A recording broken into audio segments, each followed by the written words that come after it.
تو یہی ہوا تھا، پر کل رات پارلیمنٹیرین کا ایک کھانا تھا، اس میں درجنوں مینیز پیز سارے صوبوں کے موجود تھے.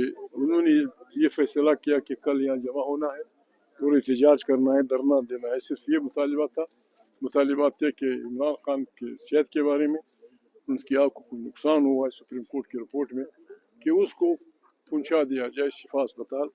ان کے جو ڈاکٹر ہیں، ان کے اپنے ڈاکٹر، ان کے ذریعے ان کا معائنہ کیا جائے. یہ اتنا مشکل مسئلہ نہیں تھا. پر ٹھیک ہے، ہم نے بہت سارے راتیں بیبان پہ گزاری ہیں. آج بھی ہم تو سرانور لوگ ہیں، مزہ آئے گا جب آپ لوگوں کو یہاں رکھیں گے، لاکھوں انسانوں کے نمائندوں کو آپ بند کریں گے تو وہ تو ہر جگہ سے آوازیں اٹھیں گی. پھر آپ کو اتنے دھرنے فیس کرنے ہوں گے، آپ حیران ہو جائیں گے کہاں پہنچے. سندھ میں دھرنے ہوں گے، پھر بلوچستان میں دھرنے ہوں گے، خیبر پختونخوا میں ہوں گے، پنجاب میں ہوں گے. پھر آپ کو سنبھالنا مشکل ہو جائے گا.